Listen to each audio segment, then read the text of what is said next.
Today we'll discuss prosthodontic questions and answers, how to attempt your different prosthetic questions in your and MCQs in your entrance exams. And the first prime thing we have to remember while attempting such questions is you have to read the whole question correctly. Reading the question gives you almost 50% of the answer. Okay, a correct reading of the question, correct understanding of the question will give you 50% of the answer. And you have to also go through all the options always. Okay, it is always better to go through all the options. Now, the first question they've asked here is the primary stress bearing area of maxillary complete denture is. Now, we all know primary stress bearing areas, secondary stress bearing areas, limiting areas, relief areas. As we know, the primary stress bearing areas of maxilla are residual alveolar ridge, your hard palate, and your maxillary tuberosity, as per Boucher 13th edition. Now, here when we see options, the options are given as alveolar ridge, palate, buccal frenum, and PPS. Now, when we see the options, C and D are excluded because they are limiting structures and not stress bearing areas. Now, coming to A and B, they have mentioned palate. They have not mentioned hard or soft. Okay, so the more wiser option to choose would be your alveolar ridge. Now, why a primary stress bearing area is also a primary stress bearing area? Because the forces fall vertical. Okay, they are best at taking loads in compression. Now, the next question, in a fixed partial denture, the components are. Now, components means the parts of the fixed partial denture. Now, the first option they have given as retainer, denture base, and clasp assembly. Second option as retainer, connector, clasp assembly. Third as retainer, connector, pontic. Fourth as retainer, connector, pontic, and abutment.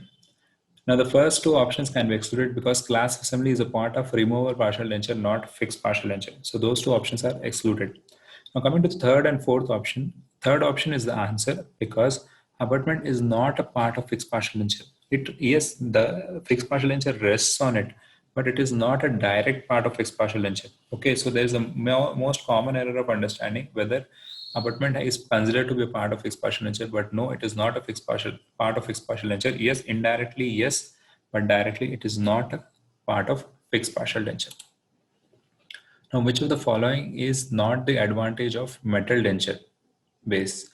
Now, not the advantage means they are asking disadvantage. Thermal conductivity. Yes, metals are good thermal conductors. Acrylics are poor thermal conductors. So thermal conductivity is an advantage of it. Dimensional stability. They are dimensionally stable. Okay, they don't break off easily like acrylics.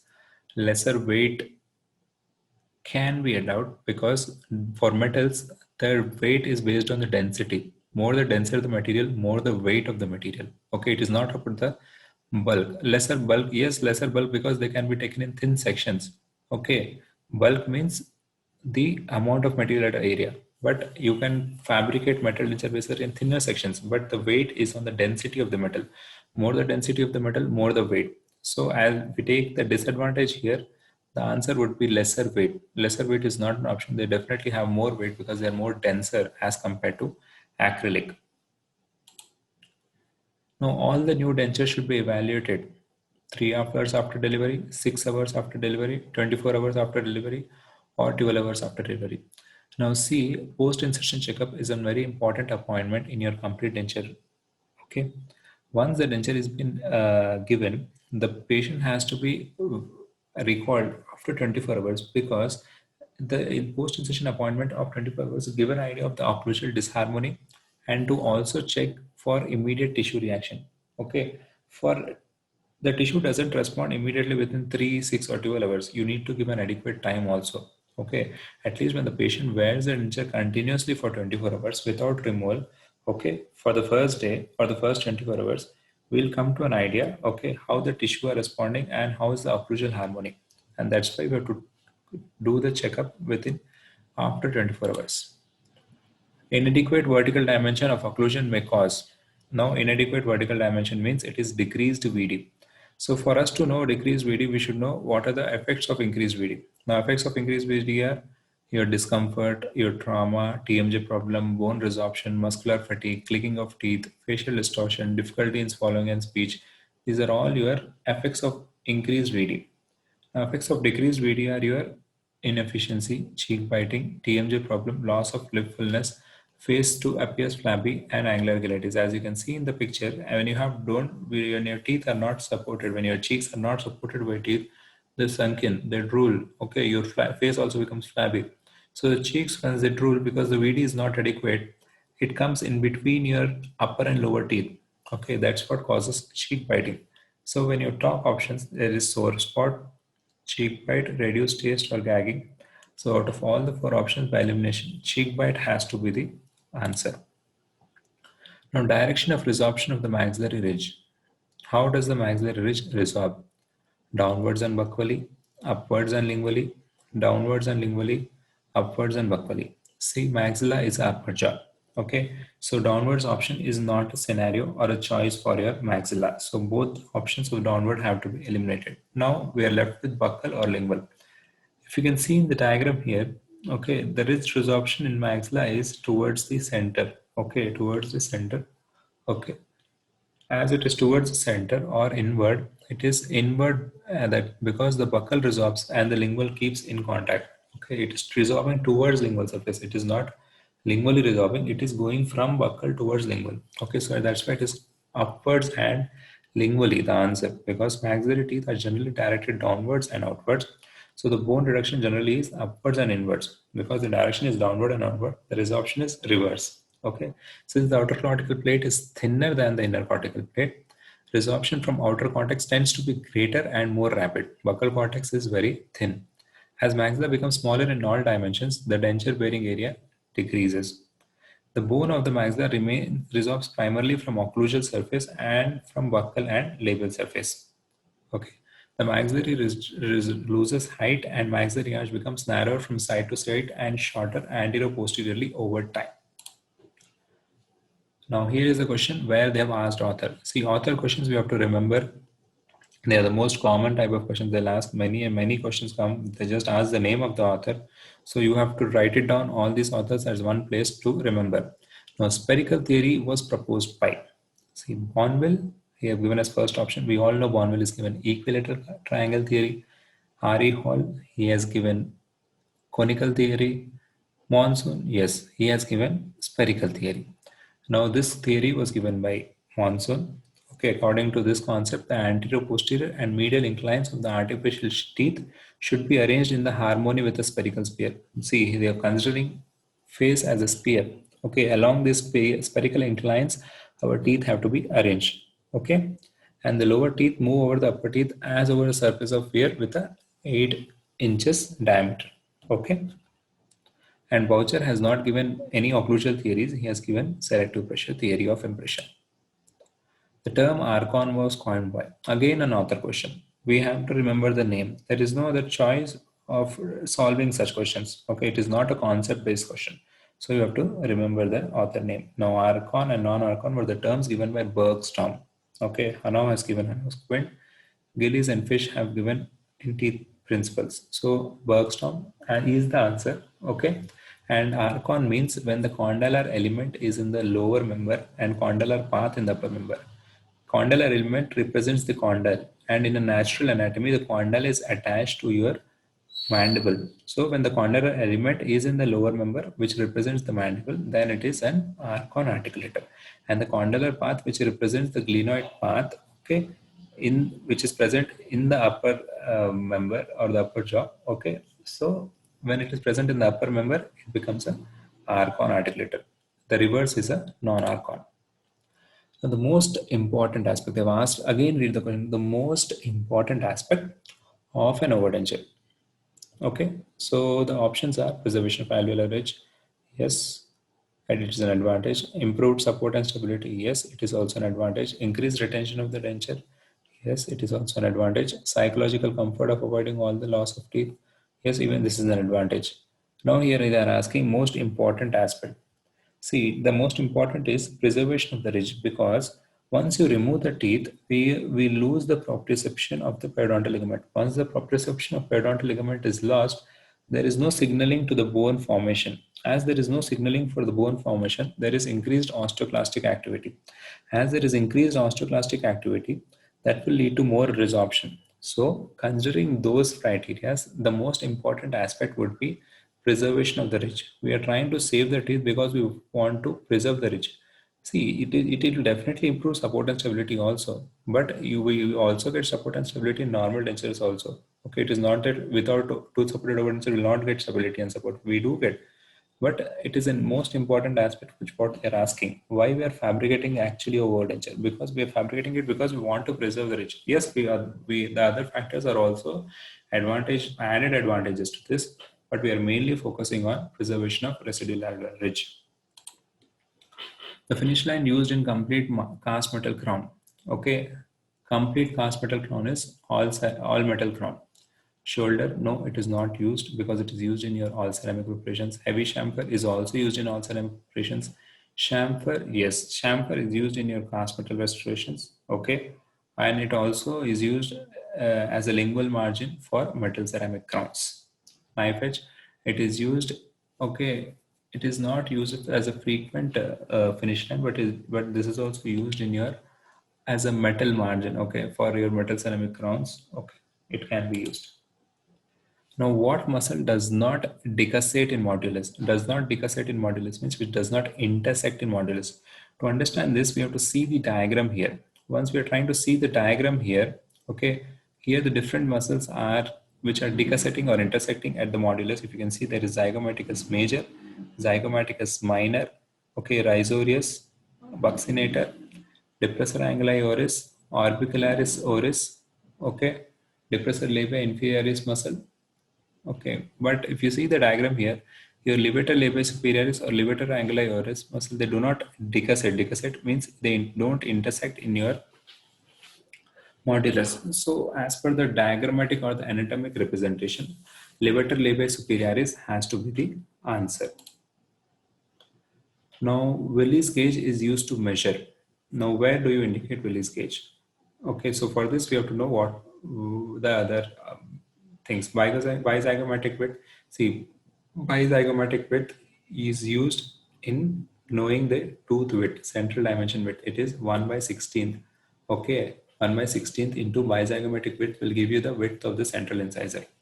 Intercondylar distance, it is not used, Willis gauge is not used in measuring intercondylar distance. You have kinematic phasicals which can give you intercondylar distance. C option is vertical height and D is again intercondylar distance where they have tried to give the same option. So the answer here is vertical height, wherein the Willis guide states that the distance from the pupil of the eye to the rima oris, that is corner of the mouth, should be equal to the distance from the anterior nasal spine to the lower border of mandible when the mandible is in its physiologic rest position. See, over time also these things do not change.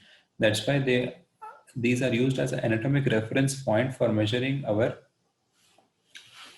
vertical dimension. A reliable guide for positioning maxillary anterior teeth in complete denture.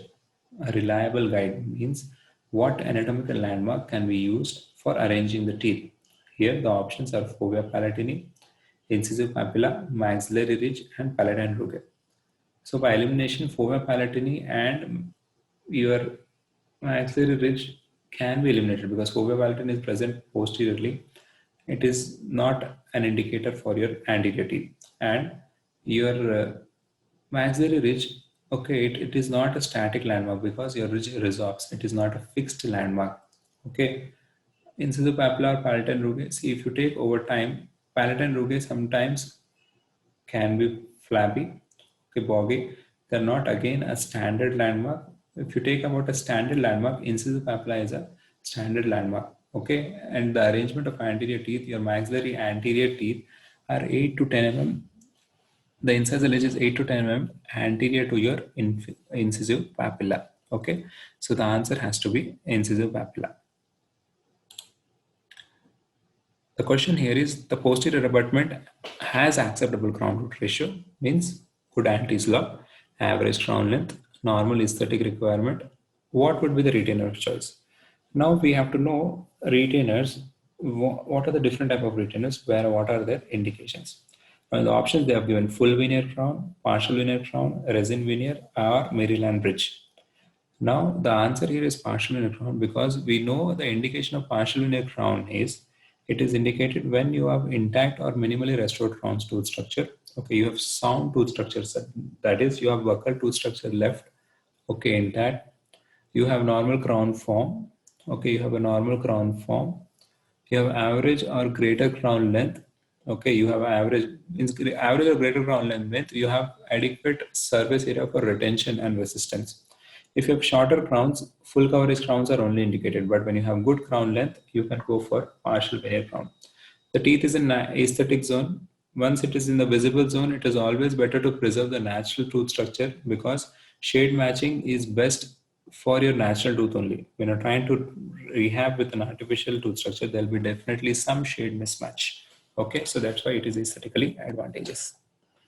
Now, what is the amount of occlusal reduction required for metal ceramic facing on a non-functional cusp? Here they've asked about non-functional cusp in a metal ceramic facing. Okay, so the non-functional cusp in maxillary arch is a buccal cusp, and in mandibular teeth it is lingual cusp.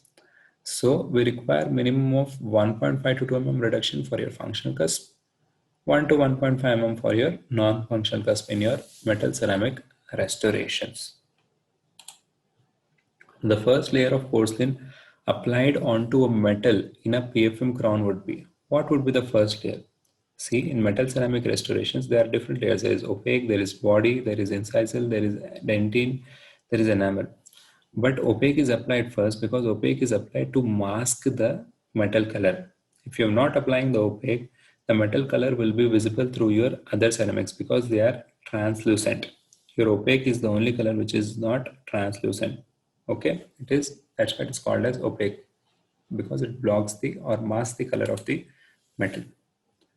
Selective pressure theory of impression making. Again, an author question. We have to remember the author name. Here they are asking selective pressure theory. See, Henry Page has given mucostatic theory, we know. So that is eliminated. Boucher has given selective pressure.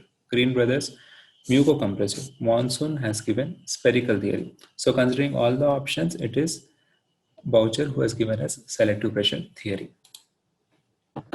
Now here they've asked emergent retentive force for your maxillary complete denture. Now when they are telling about emergency retentive means whenever the denture tries to get loose, okay, or there is breakage of your cohesion or adhesion. What force pressure comes into act is you are actually physically or if you take physical forces or anatomic variation. When you're talking about anatomic variation, it is base of the tongue. Why? Because your deep palate will not try to prevent it, okay, or your hard palate has no role, okay, in emergency retention. They are providing retention, yes, surface area, okay. Posterior palatal seal area also provides 90% retention, but it is not a emergency retentive. Emergency retentive means whenever there is always a loss of retention, what will try to compensate it? In a physical method, it is atmospheric pressure, but when you're talking about anatomic variation, the base of the tongue rises up at the back and presses against the distal border of the maxillary denture during incision of food by anterior teeth. Or else when you're swallowing or something, the base of the tongue tries to pressure the distal border of the denture against the palate by which it is providing the retention. Setting of plaster is influenced by, see, in material science or dental material questions, there is nothing we can try to change the concept of because there is no concept in it. It is all the research based thing. So you have to mugify it. Here they're asking how can you influence, means whether you can decrease or increase, they have not mentioned. They're just asking influence. Okay. Water powder ratio, speed of mixing, adding of gypsum, all the above. See, when you take all these, all the above option has to be the answer because your water powder ratio will influence a certain time. Your speed of the mixing will also influence because if you mix very slowly, it is normal mixing time. If you're mixing it very fast, it will set faster. Okay, because of the spirulite formation. Adding of gypsum will also vary the setting time because if you add more powder, okay, it will set faster. If you add less powder, it will set slow.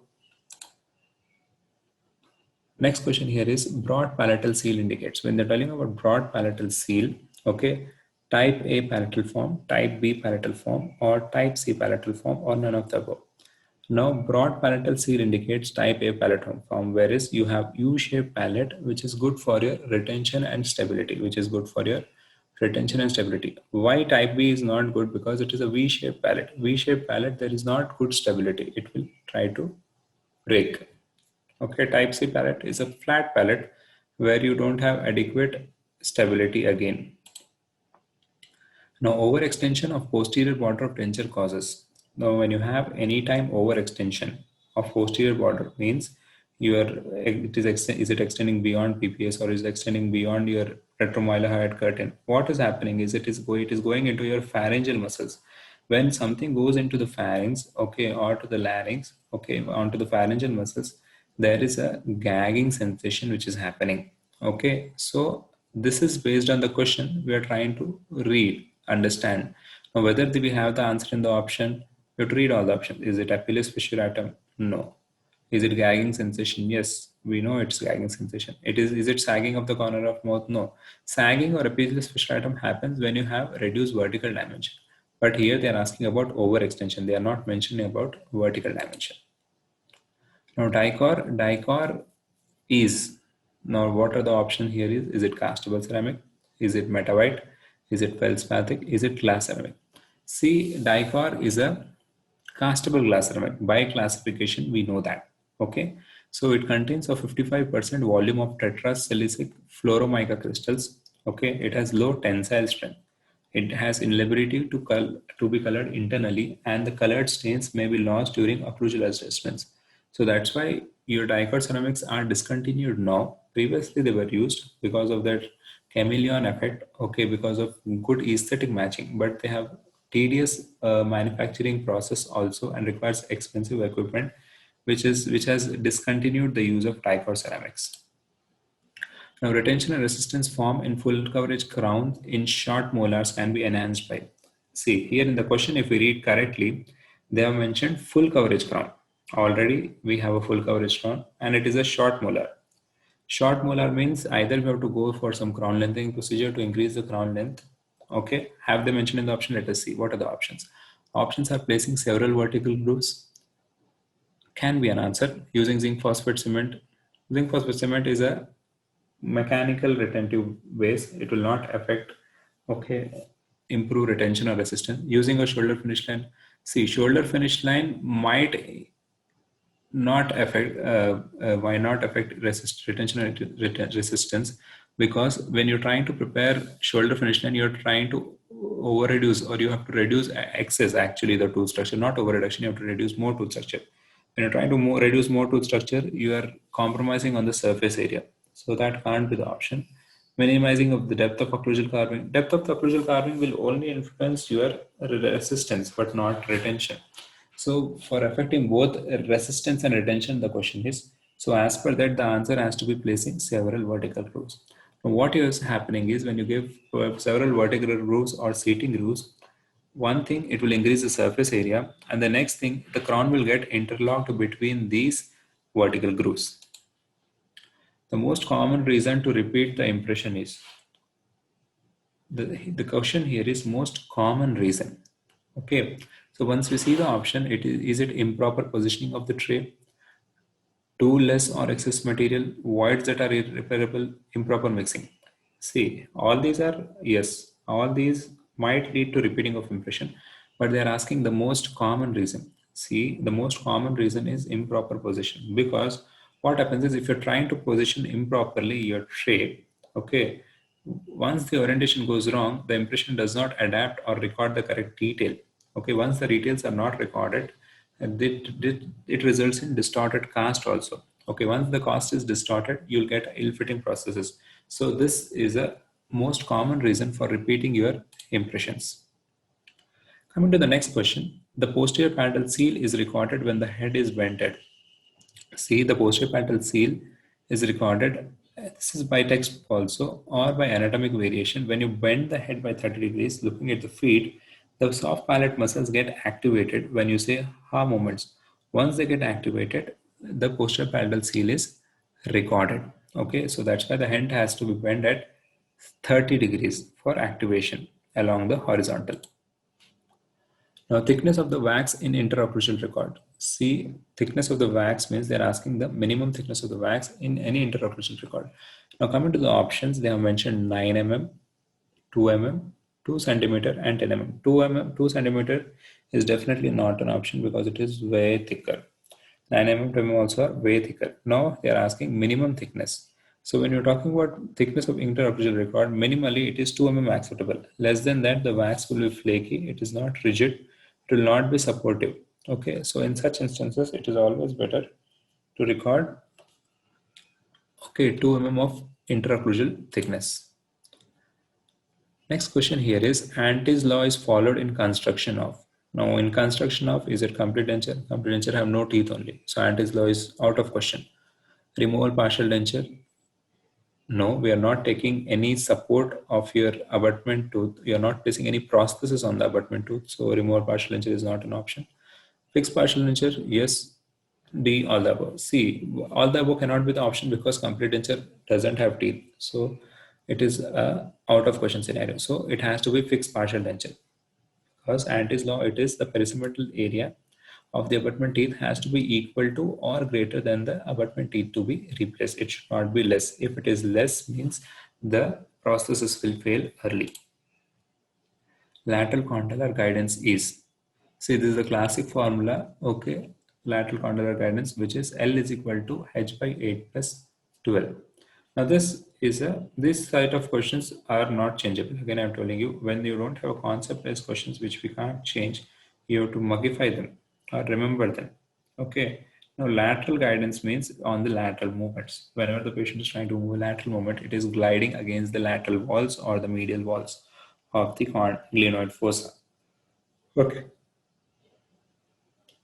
Now, H here is our condylar guidance. Okay. So, on an average, the condylar guidance is 30 degrees, which becomes the lateral condylar guidance becomes your Bennett angle. Okay. Bennett moment becomes your 15 degrees. Now, the next question here, the taper should that be present in a prepared tooth as for abutment, as an abutment for FPD. Now, how much should be the taper? Ideally, the taper has to be zero. The tooth has to be parallel walls, but we cannot achieve that. So, but in a general, the taper has to be 3 degrees. Okay, 3 degrees on either side. So 3 plus 3 will become 6 degrees. So the options are 10, 6, 2, and 8.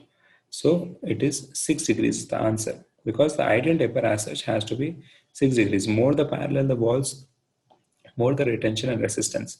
Okay, but clinically achieving 6-degree taper is very difficult because in posterior teeth we cannot keep the handpiece straight. Sometimes the tooth is also drifted or the mouth opening is less. So it is not ideally possible to always achieve 6-degree taper.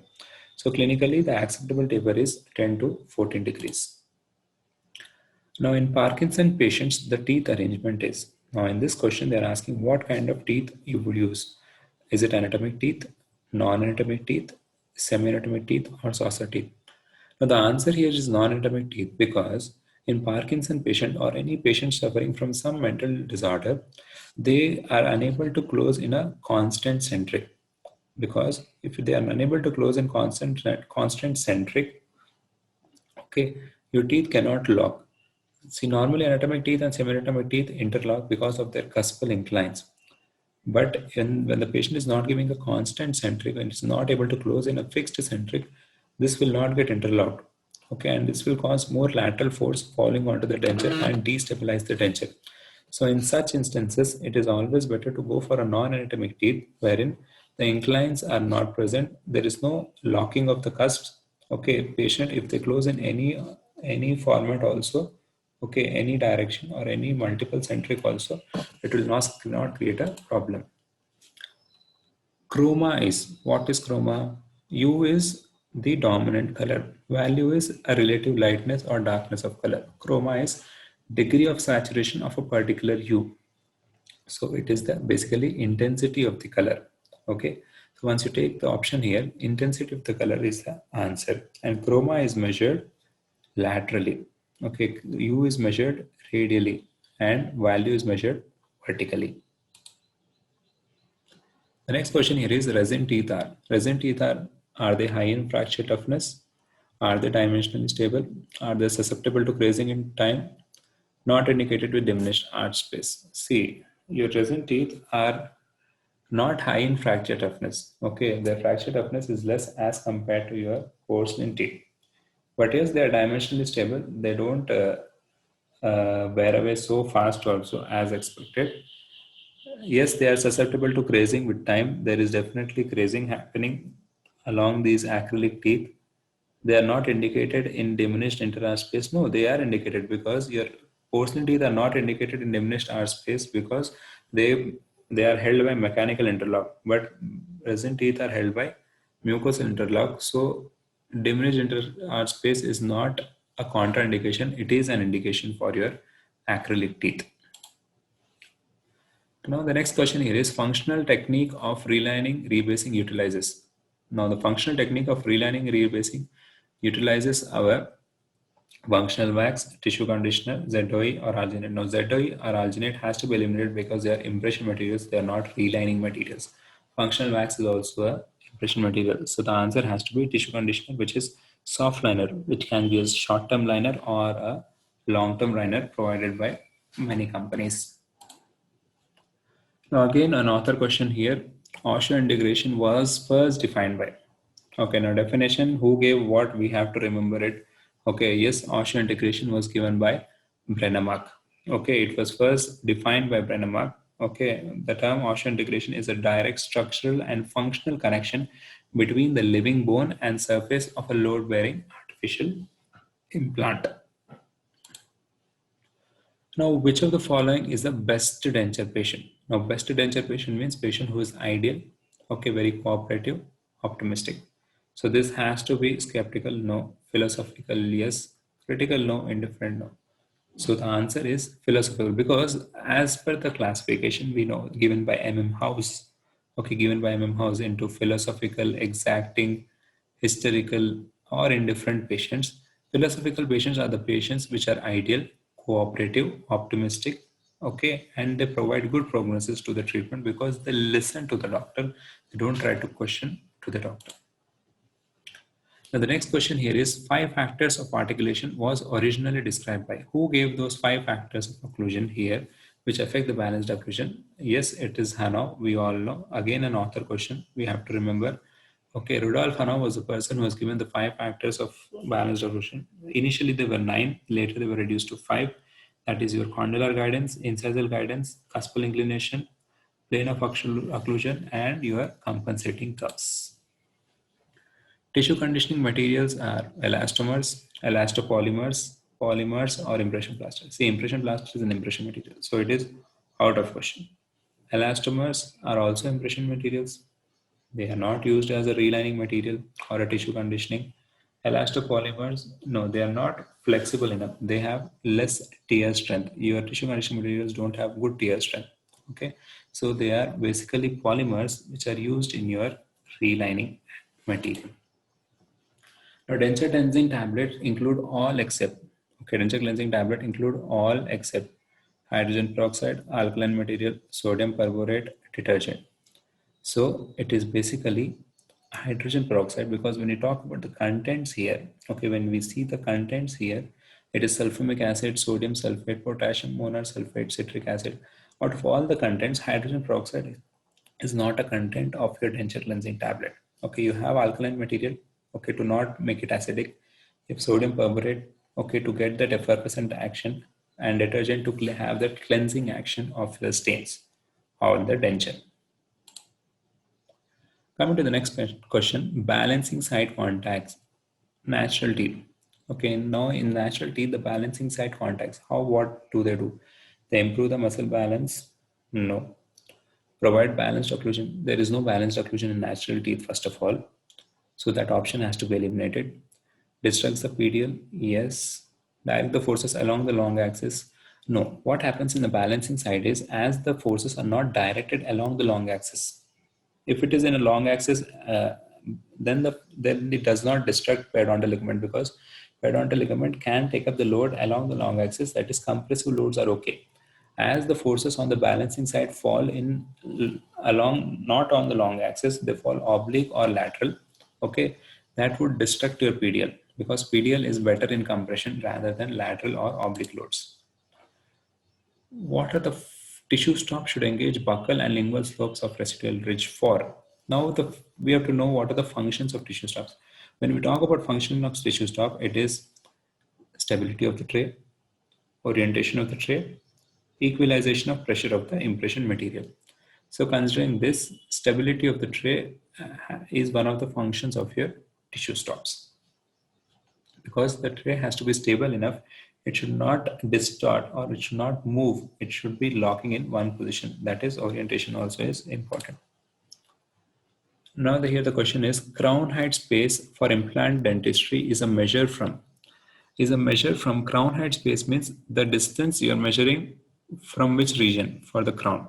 Okay, from where would the crown be fabricated? The options are prosthetic platform, junction epithelium, crest of the bone, or gingival margin. See, this is pertaining to your single crowns.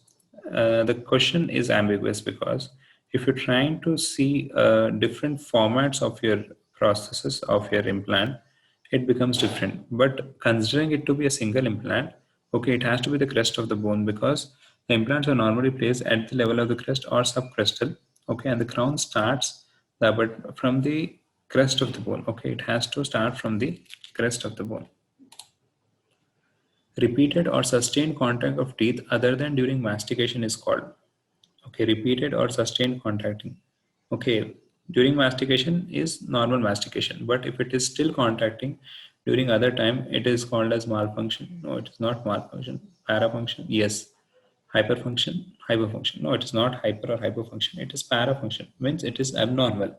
Okay, parafunction is a word that you might hear us talk about when you come into for routine clinical checkup. It's a broad category of behaviors that are outside the normal. It is an abnormal variation. Okay, and it can result damage to your teeth, pain, regular headaches, and TMJ symptoms. The maximum occlusal force exerted by a patient who is edentulous would be. Now, the maximum occlusal load by a completely edentulous patient. Now, what happens is definitely in a completely edentulous patient, the loads are reduced as compared to your natural teeth. Okay, so the difference in maximum occlusal forces recorded in a patient with natural teeth and one with completely denture is dramatic. Means there is a lot of difference. The natural teeth apply a lot of load. Okay, in the first molar region of a dentate person, the average force has to be measured to be approximately 150 to 250 psi. So in complete denture patients, it is almost very less. Complete denture or partially edentulous patient, it is 50 to 150 psi only. Ridge soreness in denture patients may be associated with.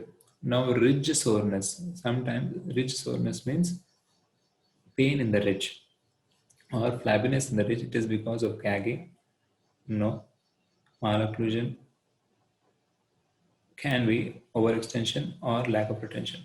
Now, what happens is overextension causes ridge soreness because the denture tries to impinge. Okay, denture tries to impinge on areas of the ridge constantly, which will try to cause ridge soreness. Okay, it is because of your overextension. Now the question here is bilateral dentures area present posterior to the remaining natural teeth can be classified as. So this is the basic Kennedy's classification we have to remember. Okay, it is class 1 situation. We all know class 1, class 2, class 3 and class 4. Class 1 is bilateral dentures area present posterior to the remaining natural teeth and it is seen highest incidence is 72% in mandible. If it is a unilateral situation, it becomes class 2.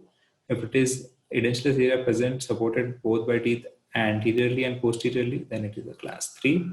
And if it is a bilateral area crossing the midline, okay, anteriorly, then it is called as class 4. Coming to the next question here, when the height and taper are same, which of the following provides better resistance? They are asking. See, the height is same, taper is also same. Okay, but they are not mentioning about the diameter here. Okay, so the options here are large diameter molar, small diameter molar, large diameter premolar, small diameter premolar. Now why? Because here small diameter premolar will have better resistance is it is because of your arc of displacement. If you see in the picture here, okay, the arc of displacement is the tooth has to cross along the walls of the premolar, which is more steeper. Okay, it doesn't have arc of displacement more as compared to molar. So this becomes more the diameter, the more the easy the arc of displacement is. Lesser the diameter, it is more difficult, okay, for the crown to come out. That is, it provides more resistance. If you can see in the picture here, the dotted lines, okay, this seems to the arc of displacement. The functional impression of class 1 edentulous arches is made by Hindle method, fluid wax method, Redan method, all of them. Yes, all are the, see, this is a classification. Basically, we have to know what are the different techniques which can be used in recording your class 1 or class 2 distal extension, RPD impressions or CPD impressions. And all these three are used in your class 1 situations. Okay. You have McLean method, you have Hindle method, you have fluid wax method, you have wax reline method, okay, and you have altered cast technique. Now here this question has given us the primary indicator of accuracy of border modeling is. Now, the options are adequate coverage of tray borders with tray material used for border modeling, contour of periphery similar to the final form of the denture, stability and lack of displacement of tray in the mouth, uniformly thick borders of the periphery. See, when we talk about accuracy, the primary indicator for accuracy, whether your whatever border modeling you've done has come accurate or not. See, adequate coverage of the tray borders is not very sound criteria. Yes, the tray has to be covered with the material. Okay, but is the tray ultimately providing accuracy? No, that is questionable. Contours of periphery similar to the final denture form. See, if you try to give all the contours like reverse S shape, good contours for the borders, but ultimately there is no stability or retention to the tray, then again it is not a primary indicator. Stability and lack of displacement, yes, the tray should not get displaced after border molding on any movement of the mouth. Whether you're trying to do lateral movements, whether you're trying to do opening, closing movements, the tray should not show displacement. So it has to be stable enough. So this has to be the answer. Uniformly thick borders at periphery. No, it is not about uniform thickness of the border. The border thickness can vary from vestibule to vestibular width. So uniform borders is not the concern. The primary cause of Bennett movement is due to contraction of, see, Bennett movement is lateral or sideward movements. Okay, it is on opening of the mouth. Out of all these options, that is masseter, medial pterygoid, lateral pterygoid, and temporalis, only lateral pterygoid is in opening muscle, mouth, that is mandibular opening muscle. All others are closure. They try to close the mouth. Okay, so on the lateral movements or opening movements which happen, this is because of your lateral pterygoid. It is caused by lateral pterygoid as it is attached to the neck of the condyle. The determinant factors of occlusion include all the except, which one is the exception? Temporomandibular joint, tongue and buccal mucosa position, biomechanics of temporomandibular joint, masticatory muscles. Now, if we take here, they have not mentioned teeth. Okay, tongue and buccal mucosa do not affect directly in a natural dentition. Okay, but they can affect indirectly in a complete denture because your teeth have to be arranged in neutral zone. So as such, when they're asking determinant of occlusion in natural teeth, tongue and buccal mucosa position does not affect your occlusion, but yes, your masticatory muscles, your temporomandibular joint, and your biomechanic means your movement of the temporomandibular joint in the glenoid fossa. Yes, these affect your occlusion. The most common complaint of patient with a thick palatal bar. Now here the question is the most common complaint. If you give a palatal bar, what would the patient complain? Is it distortion under occlusal stress, poor dissipation of force due to rigidity, difficulty in pressing the food backwards and swallowing, loss of taste sensation? See, loss of taste sensation can't be the answer. There is nothing where you can lose taste sensation because you are not setting it on the tongue. Distortion under occlusal stress. See, palatal bar is thick. It's a bar. It doesn't get distorted, okay, so easily. Poor dissipation of force due to rigidity. No, that is not a complaint of patient. Okay. Pore dissipation can be there because it doesn't have adequate coverage. It has lesser coverage. But yes, there is difficulty in pressing the food backwards because it interferes with the tongue movement. Because it is a thick bar in the palate, if the tongue presses against it, it interferes with the swallowing or tongue positioning. Okay.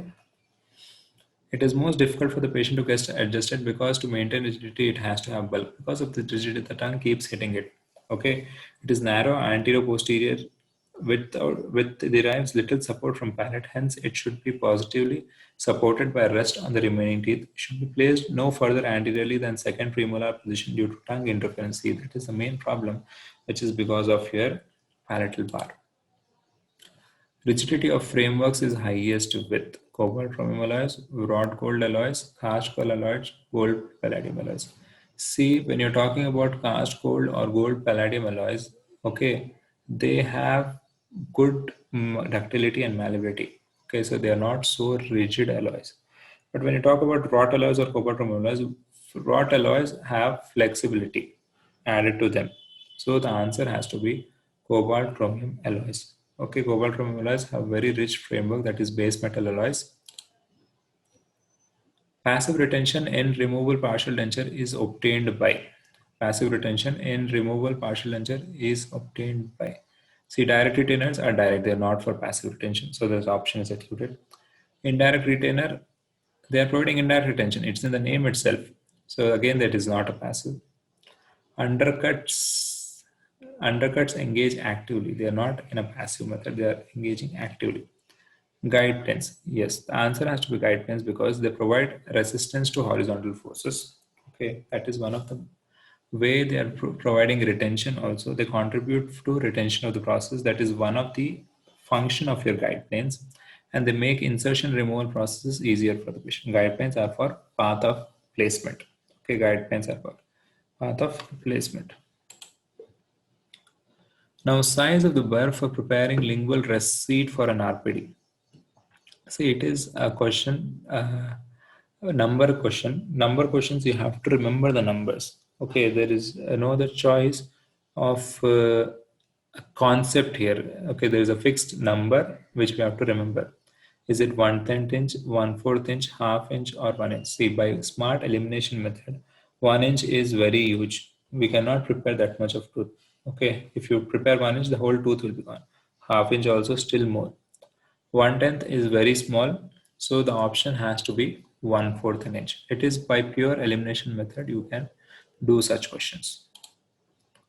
The periodontium remains healthier when the crown margins are at the gingival crest, above the gingival margin, about half apical to the gingival crest, about 1 apical to the gingival crest.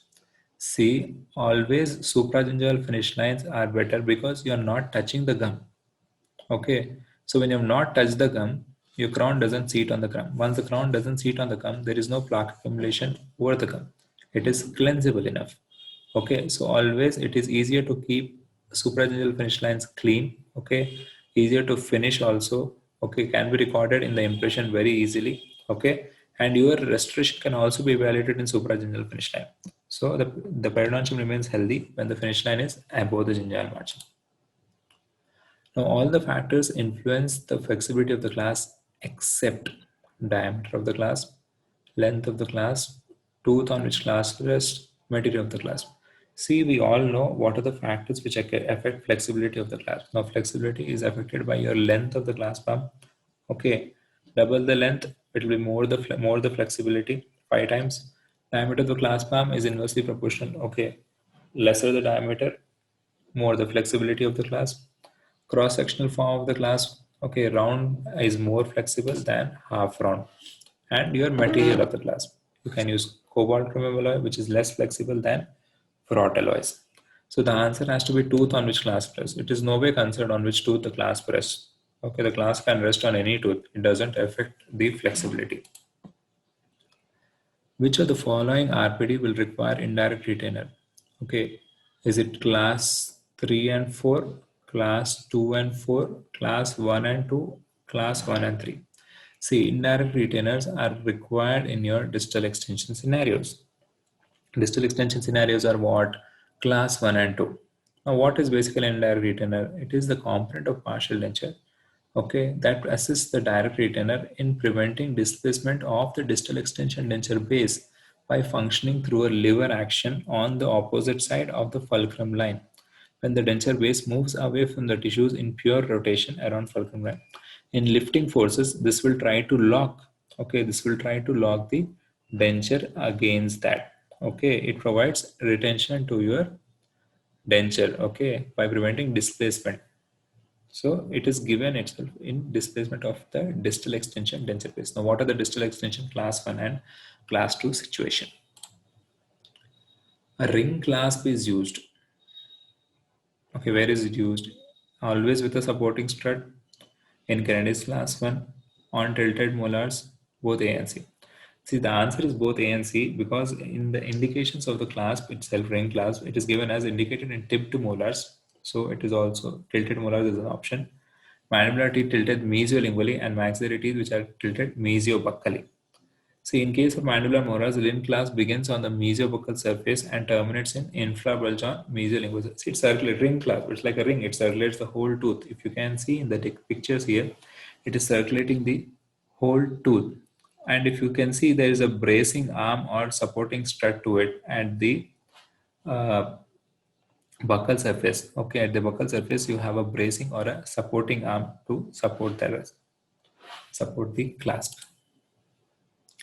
Now coming to the next question, the ideal occlusal clearance for a complete cast crown.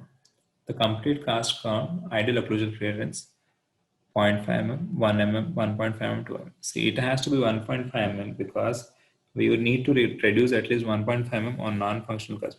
So that has to be the clearance, and not and 1 mm on non-functional cusp and 1.5 mm on functional cusp. So considering functional cusp into point, we require that much of reduction. Coming to the next question here, they have mentioned a problem with porcelain jacket crown is it not color stable, very brittle, have high compressive strength, is irritating to gingiva. See, porcelains are more color stable than your metal ceramic restorations. Okay, your all ceramic crowns are more stable enough in color than your metal ceramic restoration. So that option has to be excluded. Is brittle in nature? Yes, that is one of the problems of your porcelain crowns. Has very high compressive strength. See, your porcelain crowns are in comparison to enamel. They're the same properties. Their enamel is also brittle in nature. Porcelain crown is also brittle in nature. Okay, but both have good compressive strength. Is porcelain irritating? No. A glazed porcelain is not at all irritating to your gingiva. It at least it maintains the health of the gingiva rather than destroying or damaging it. So the answer has to be brittle nature. The main disadvantage of metal ceramic restoration as compared to porcelain jacket crown. Coming to the options, less strength. No, metal has good strength, even porcelain has good strength. Poor color matching, maybe, yes. More porous, no. Less retentive. See, retention is not a criteria. Retention depends on your tooth size. So for both the crowns, this option has to be excluded. More porous, no. It is both the ceramics will be condensed in the firing. So there cannot be a difference in porosity. Less strength, no. Strength wise also they can be equal because base of the metal and depending on the strength you have different ceramics in all ceramics also. Poor color matching, yes, because your metal ceramic restorations you need to have first the metal over which you'll add the opaque, over which you'll add the enamel and dentine. So a shade matching will not be so great in our metal ceramic restorations as compared to your all ceramic crown. So what happens is there is higher chance of metal leaching into the ceramic layer over time and causing discoloration and poor mismatch of the restoration. Repair of denture. The next question is repair of denture without changing occlusal relation. Means we are trying to repair the denture, but we are not trying to change the occlusion. Is it relining, rebasing, repairing of the denture, or duplicating of the denture? See, relining is the procedure used to resurface the tissue side of the removable dental prosthesis with a new material, thus producing an accurate adaptation of denture foundation area. In relining, you're not changing any occlusal relationship. In rebasing, yes, we can attempt to change occlusal relationship, but it is also not required. In relining, we are definitely not changing your occlusal relationship. Coming to the next question is, which muscle has an indirect effect on the extent of impression in the labial vestibule? Now, if you see labial vestibule, if you see in the options here, is it orbicularis oris, buccinator, masseter, levator angularis? See, buccinator is not present in the labial vestibule, it is behind. Okay, masseter is also way behind, it is not near to your labial vestibule itself. Levator anguli oris, it is present, but it doesn't affect on depth. Okay, it doesn't affect on the extent or depth. Okay, it can affect only on the moment, but not extent and depth. So the answer has to be orbicularis oris because it is surrounding the complete vestibule. Okay, the fibers of orbicularis oris pass horizontally through the lips and anastomose with the fibers of buccinator muscle. So it has only indirect effect on the extent of impression. Okay, so only it has indirect effect on the extent of impression. Now coming to the next question is, when the designing an anterior-posterior palatal bar maxillary major connector, the anterior, posterior and lateral straps should be, anterior, posterior and lateral straps should be, means your anterior strap, your posterior strap and the lateral straps. How wide they have to be? Is it 2 to 4 mm, 6 to 8 mm, 8 to 10 mm or 12 mm, more than 12 mm? See, it has to be 6 to 8 mm wide because to provide adequate strength, okay, to have enough rigidity, it should be minimum of 6 to 8. Okay, if it is becoming more than 8 to 10, okay, it will, the distance between the two straps will reduce. The distance between the two straps also have to be at least maintained by at least 15 mm. Okay, distance between the anterior strap and posterior strap. Okay, so in that's why considering that situation, it has to be minimum of 6 to 8 mm. The mean denture bearing area in edentulous mandible, see again this is a direct question. Okay, you cannot change the numberings here. In maxillary denture, it is almost 24 centimeters square, 22.96 or 24 centimeters square. In mandibular dentures, it can be 12.25 centimeters square or 14 centimeters square. So that is on an average or mean denture, mean in the sense on an average of population, what they have recorded. Vomiting during impression making procedures may be prevented by, vomiting during impression making procedures can be prevented by sedating the patient. So sedating the patient, you cannot record all the movements. Okay, this is not possible. Injecting the local anesthetic, telling the patient to come on empty stomach, change the impression. Coming on empty stomach will not affect. You have definitely your gastric acid present in the stomach. If you tell him to come on empty stomach also, there can be a reflux or gagging, okay, or vomiting. Change the impression material? No. Change the impression material. See, the best option would be to go for digital, where you're not taking any material itself. Okay, digital would be the best. But when you don't have digital means, you can go on injecting local anesthesia in your palatal muscles, which will try to, okay, numb the palatal muscles and you can record the impression.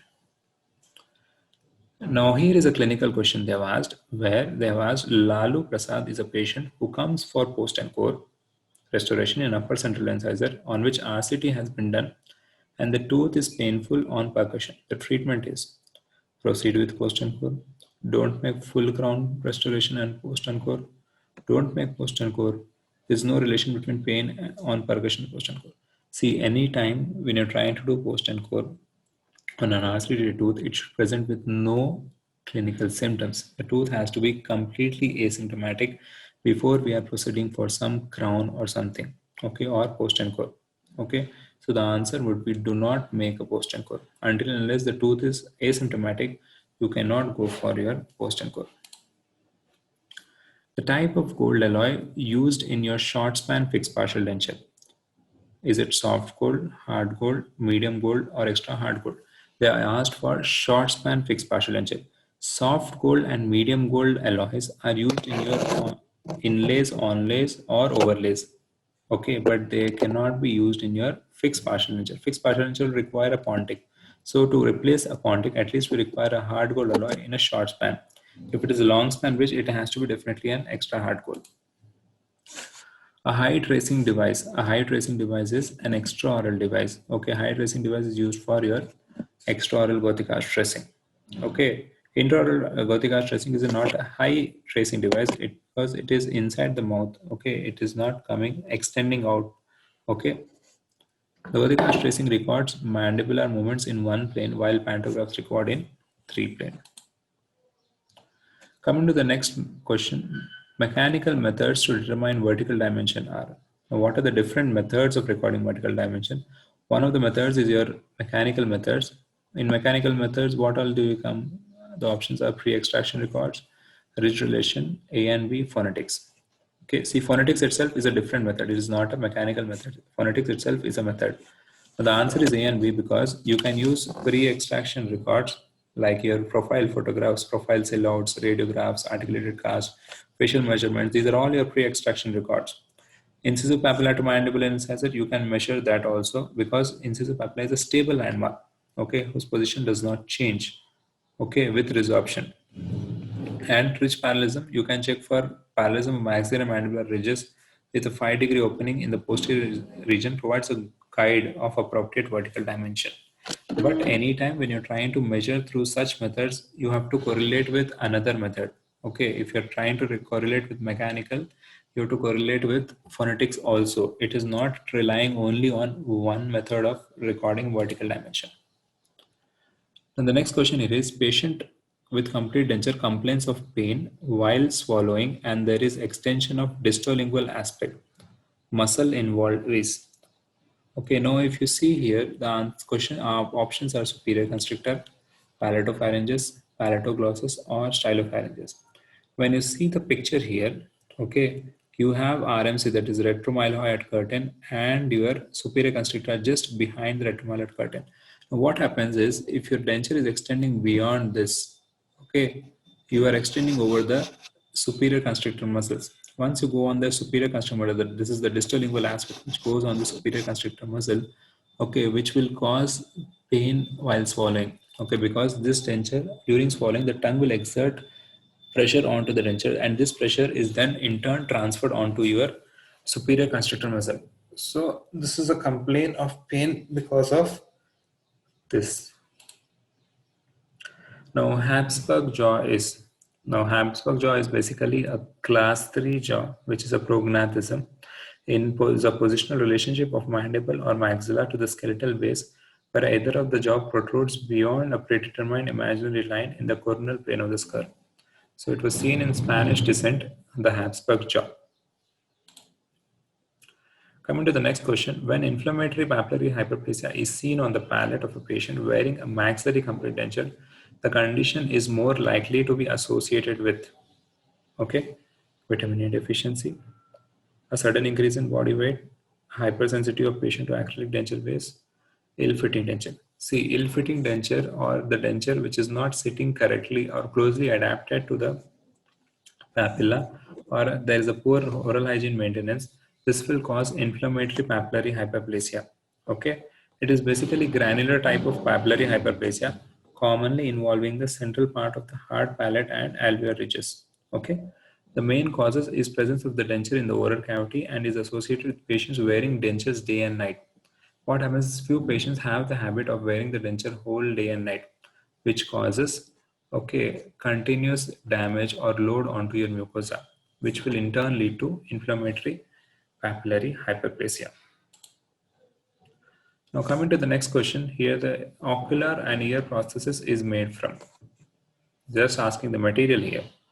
What are the materials? Methyl methacrylate? No, it is not used because your ear has to be flexible enough. Okay, your metallic implants.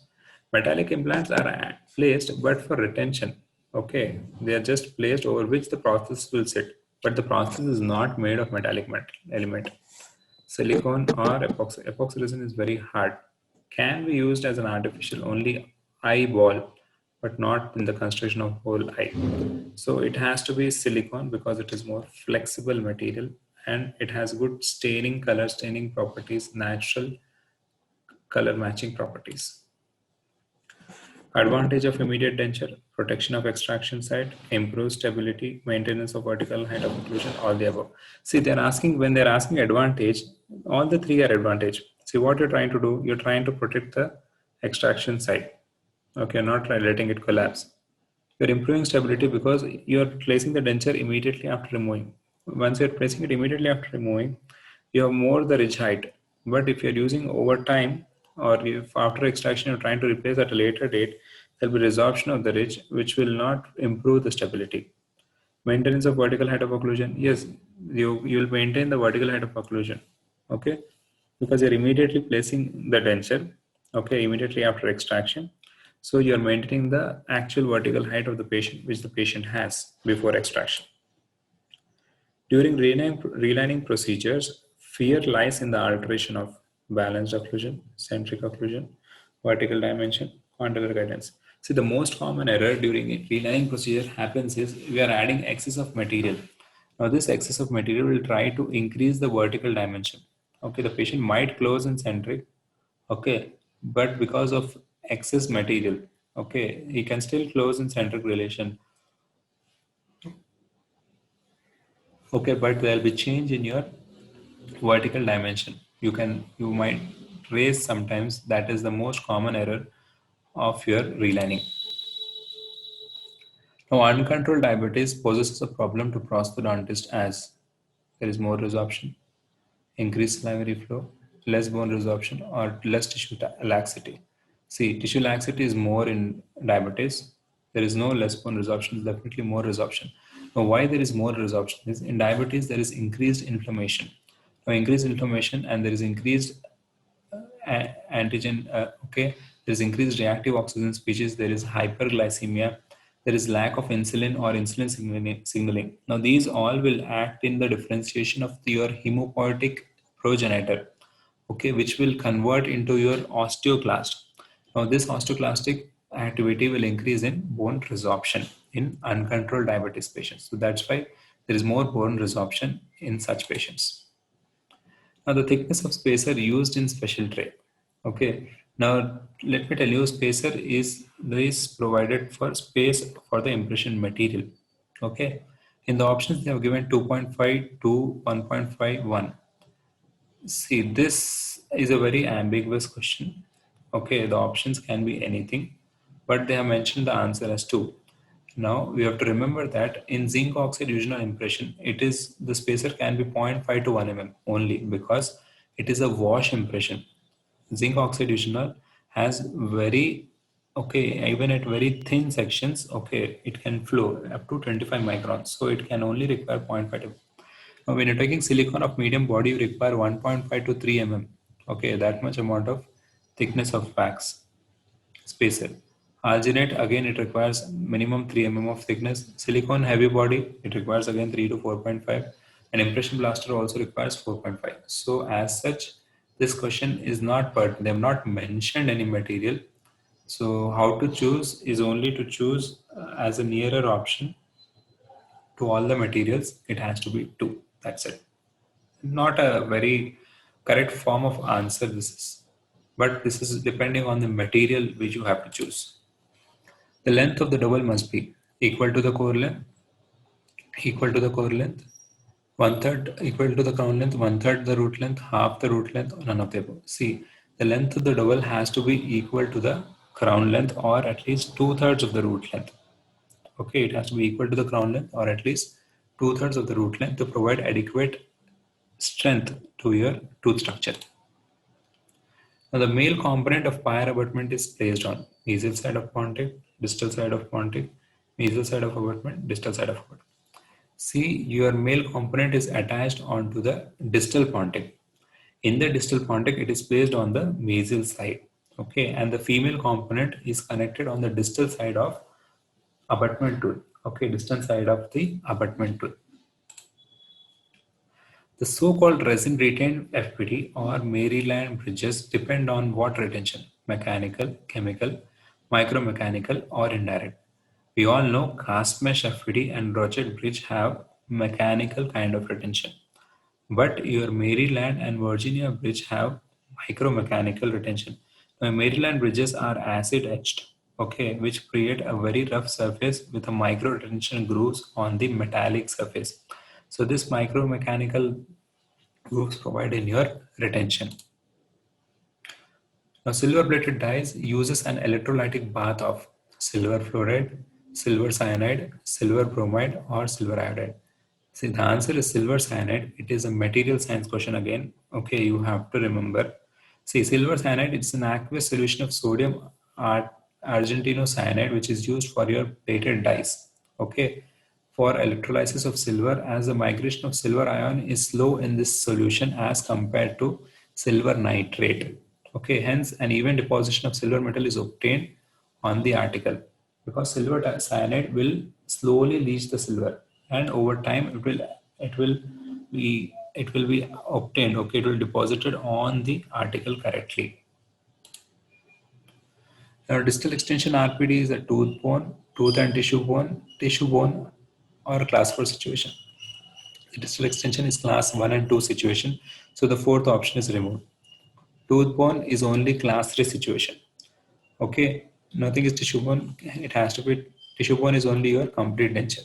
So the option has to be by elimination tooth and tissue bone. See, where you're taking support of the tooth and also the tissues in your class 1 and class 2 situations. True bite indicator is used in determining of length of the tooth, width of the tooth, thickness of the tooth, form of the tooth. So it is a direct question from the textbook where you would indicate true bite indicator is. When you're using true bite is a form of facial shields or facial cuts. Okay, where you place on the face and try to see along what line the face is falling, whether it is falling into square, whether it is falling into square tapering, whether it is falling into tapering, or whether it is falling into ovoid. Based on this true bite form, okay, form of the shape of the face, you select the form of the tooth. Whether if the face is square shaped, you select square shaped teeth. If it is square tapering, then you'll select square tapering teeth. If it is tapering teeth, you'll select tapering teeth. If it is ovoid, you'll select ovoid teeth. Okay, that's where the true bite indicator is used for form of the teeth. Retentive terminal of the clasp should always face gingivally, occlusally, buccally, or lingually. See, always the retentive terminal has to face occlusally because it has to direct the forces along the long axis of the tooth. If it is facing gingivally, okay, if it is facing gingivally, the loads will fall more on laterally onto the tooth, and which is more detrimental. The forces have to be concentrated along the center of the tooth, okay, not along the lateral sides of the tooth. So that's why it has to face occlusally. Vibrating line is on. See, the most common scenario of problem we face is everyone consider vibrating line has to be on junction of hard and soft palate. No, so the vibrating line is a movable tissue. Okay, your hard palate is not a movable tissue. Soft palate is the only movable tissue. Okay, your anterior vibrating line is just present behind the junction. So it is in the soft palate. Okay, as per the standard textbook, that is Boucher has mentioned, it is in the soft palate. Indirect retainers are situated as far anteriorly from the fulcrum line, as close to the fulcrum line, at the canine region, at the mesial marginal ridge of the premolar. See, it is always better your indirect retainers should be located as far from the fulcrum line as possible, because they'll provide more resistance to the uplifting forces. Okay, if it is more nearer to the fulcrum, the distance between the effort and the resistance decreases. Okay, as the distance would decrease, it is easy for the effort to, okay, lift the prosthesis. If the distance increases between effort and resistance, means you have to keep more effort, okay, to remove the prosthesis because there is more resistance. Okay, so it is always better or advisable it is situated as far anteriorly from the fulcrum line. Bracing of RPD framework can be obtained by, okay, bracing means supporting. Okay, now how can you obtain support or strength to your framework of RPD is rigid reciprocal arm and body of the clasp, rigid reciprocal and flexible arm of the clasp. See, flexibility cannot provide for bracing. Bracing is support.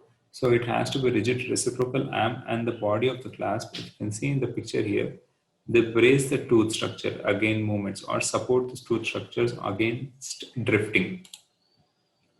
The average intercondylar distance which is adequate for complete denture. See, all our articulators, okay, in general, all major common semi-adjustable or non-adjustable articulators are fabricated on an average intercondylar distance of 110 mm. Even our equilateral triangle theory states that the distance between two condyles and condyle to incisal edge is 110 mm. Okay, it is 110 mm. Material of choice for single step border molding is the material of choice for single step border molding is your elastomers. Okay, aloe wax cannot be used, it's a wax. Okay, it will distort. Low viscosity silicone. Low viscosity silicone doesn't have that much amount of viscosity to the material. So, in a material has to have viscosity to stay into your borders. Okay, green stick compound. It is not used for single step because it is used in multiple step border molding. Polyether, yes, as per the options, elastomers, polyether has to be the option because polyether has medium body consistency or your addition silicone medium body consistency can be used. Okay. Now the number of times an individual swallows per day while awake. See, the number of swallows per day has to be from 500 to 900, but as per standard references, they've given 800. So remember it to be as 800. It is a numerical question. It has no correction.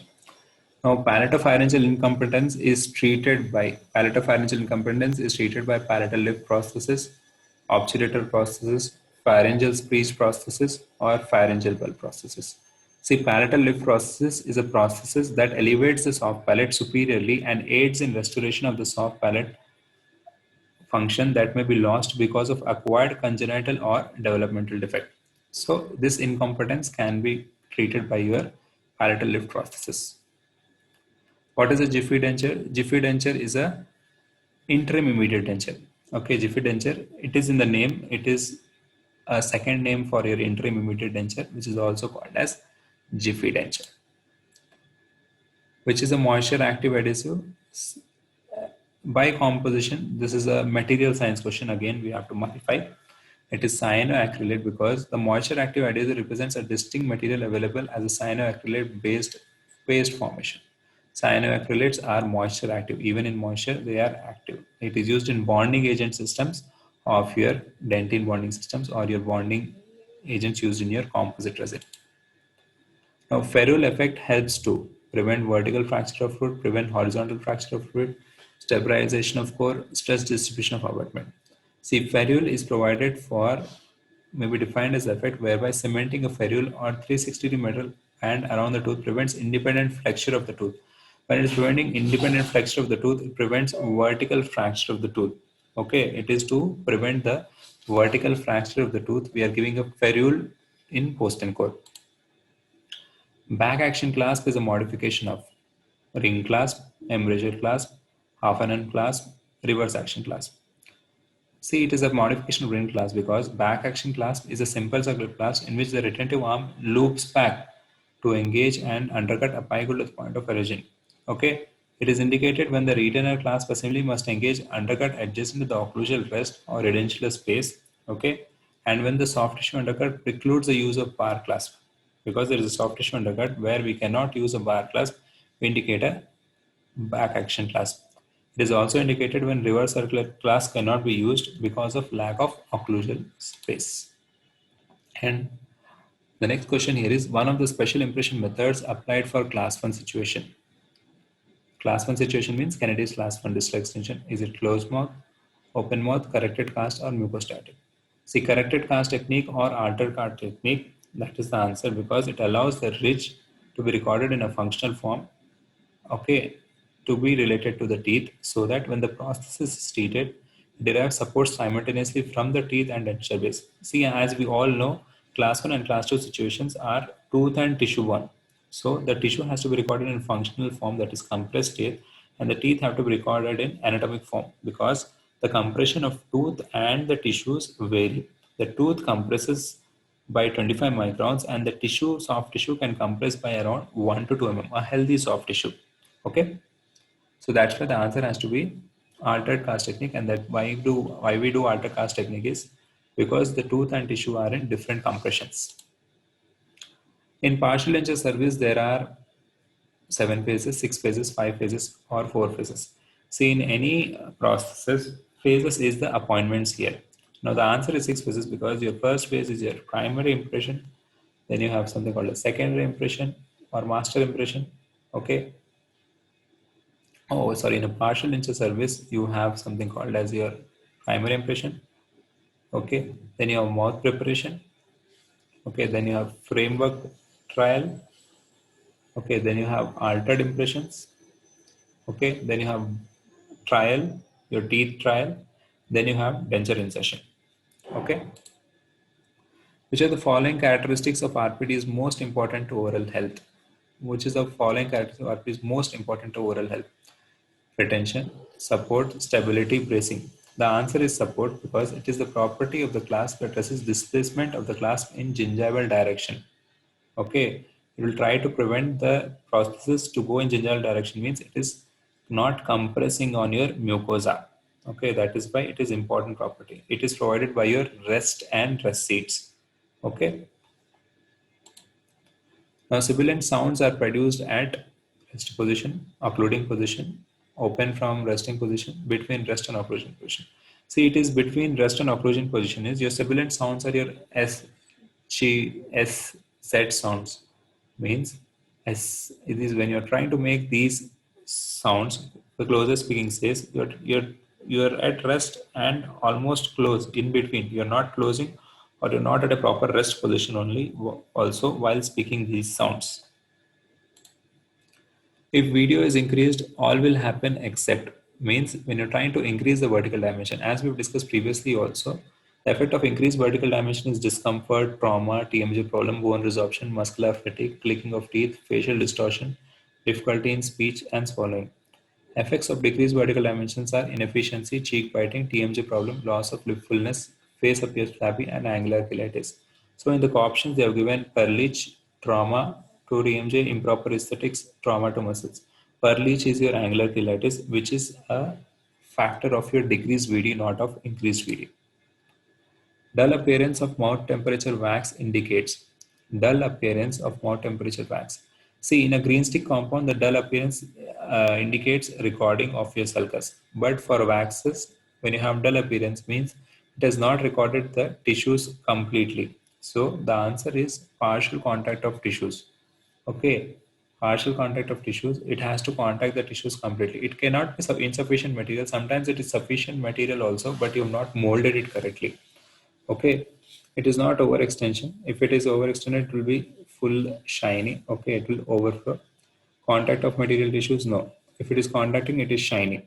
Okay, so it is a partial contact of tissue. In doing gingival retraction, all of the following are used except 8% racemic epinephrine, 8% alum, 8% zinc chloride, or 12% zinc chloride. The answer, as per our standard textbook Rosenstiel, he has given what are the different astringents you can use in your gingival displacement or gingival retraction. So here the zinc chloride can be 8 and 40, but not 12% zinc chloride. Not a technique in porcelain crown fabrication. Porcelain crown, you can do incremental buildup, means you add opaque layer, you have dentine, you have enamel. This is incremental layering. Porcelain wax technique, direct porcelain lift technique, platinum foil. See, platinum foil technique is also used in lifting your teeth, uh, building up your porcelain.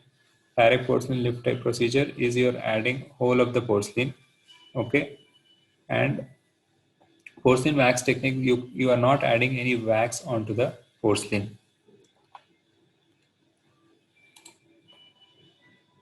Now, this is a diagrammatic question. They are asking the marking 2 indicates.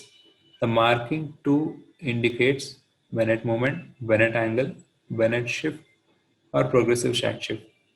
See, it is Bennett moment because it is onto the working side. Okay, Bennett moment, okay, is happening onto the working side. The lateral movement of mandible produced when the mandibular contents slide along the mandibular fossa during sideways jaw movement. Okay, it is the movement which is happening onto the working side. That is what is Bennett movement. and the angle formed on the opposite side, it is the non-working side, is called as Bennett angle. The distance between two bars in the anterior posterior bar should be, see, as per Stratton, okay, the distance between two bars, okay, between anterior posterior bar has to be nearly 15 mm. Okay, this is directly from the textbook, which is given. This framework design incorporates which teeth? Now see the diagrammatic picture.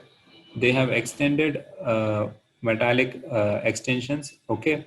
So this design is basically for channeling. Okay. The teeth will be channeled and placed. So these are basically for tube teeth or channel teeth. Now denture teeth made of porcelain or acrylic are prepared by drilling a channel on the base upwards during waxing of framework. The tooth is positioned and the wax is added in the channel. Okay, the tooth is then removed and the channel is cast of the framework. See, this is how the channel we obtain. Okay, this is the method of obtaining the channel. Later, the teeth are being placed into this. Okay, after finishing and polishing, the tooth is cemented onto the post in the framework. Okay, the teeth are cemented into this. What is the advantage of this tube teeth is you can replace the teeth anytime you want if it is treated or upgraded over time. The framework still remains there because metal does not distort so easily because they are more dimensionally stable. The blue marking indicates which anatomical landmark. Here in the diagram they have given blue marking. See, when you see these markings, is it distal buccal corner, hamular notch, fovea palatini, or posterior palatal silica? It is basically hamular notch. Hamular notch is what? It is a depression present between your maxillary tuberosity and the pterygoid hamulus. It marks the distal extension of your denture. It should not extend beyond the pterygoid hamulus because it is sharp and contains mucous membrane. Okay. The amount of bending of FPD in with a 3 Pontic replacement. See in the picture there is 1 Pontic replacement and 3 Pontic replacement. Now 3 Pontic replacement will have 8 times the bend, 12 times, 27 times or 18 times. See, bending or deflection varies directly with the cube of the length. Suppose it is 1 Pontic, 1 cube, that is single bend x. If it is 2 Pontic, it is 2 cube, that is 8x. But here they are asking us 3 Pontic replacement, which is 3 cube. 3 cube becomes 27x. 27x will be the bending of your 3 Pontic support.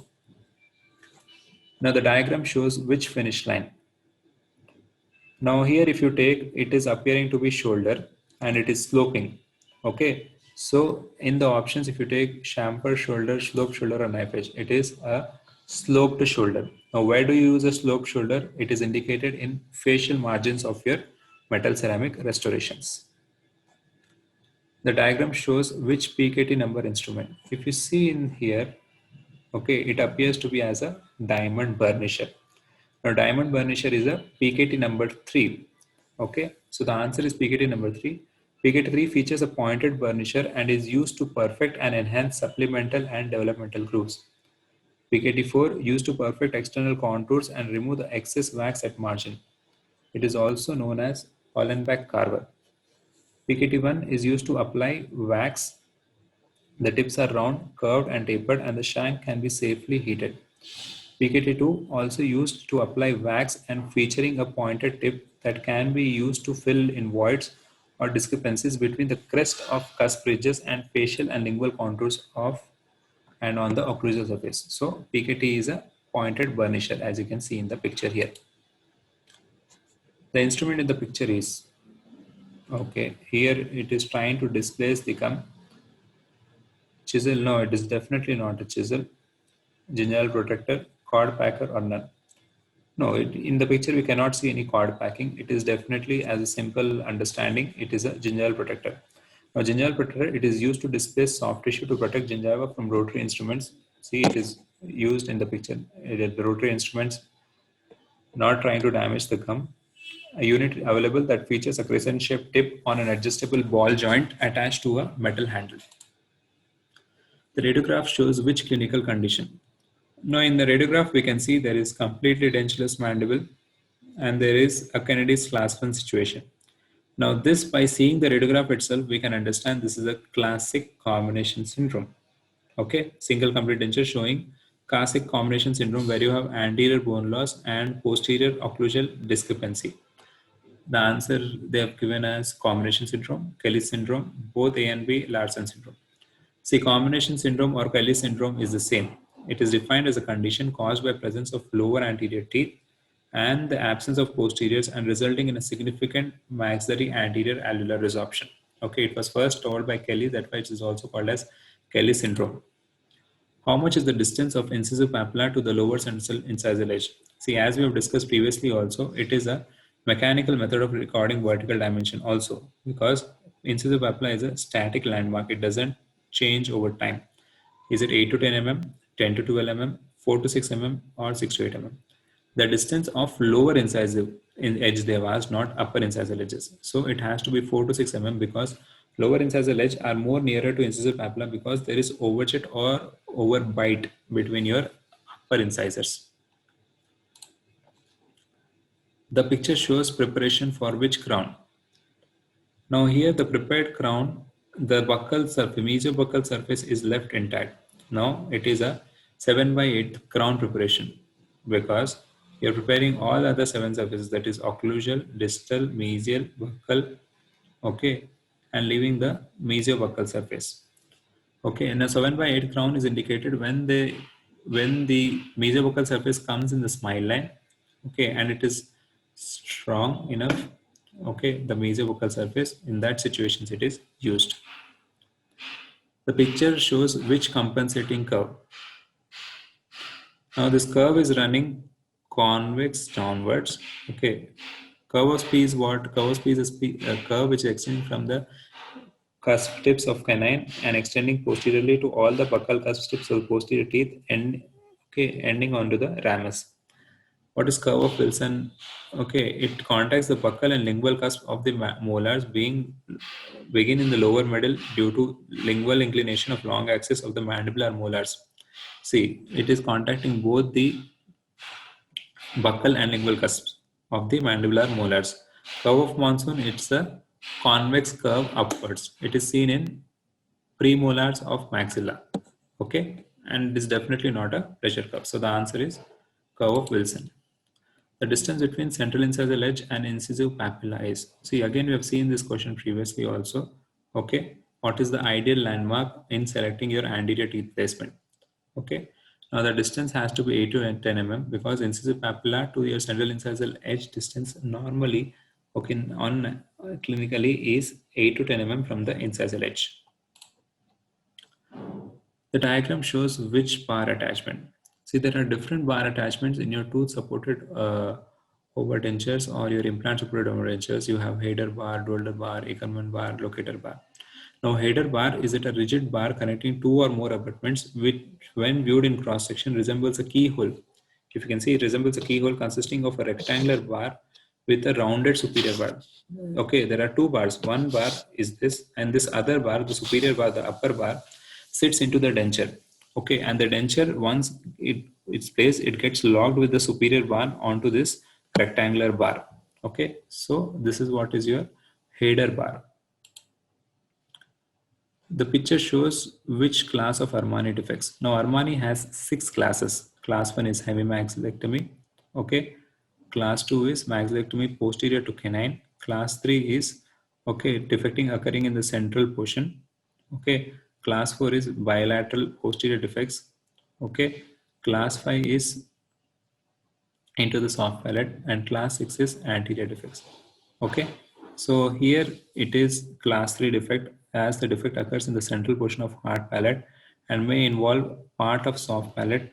Okay, the design for these patients is simple, and retention and stabilization reciprocation can be effectively planned because you have all the teeth present. You just need to give a plate also, it will be sufficient. This is more easier to treat. So this is what is your this is what is your different patterns of questions which we can be asked in your prosthodontics. There are very variations to each question which can be asked. The questioning would be twisted, okay, but the answers would be the same. Thank you everyone for your patient listening, and all the best. For more videos and notes, stay connected to India's largest dental networking app, Payball.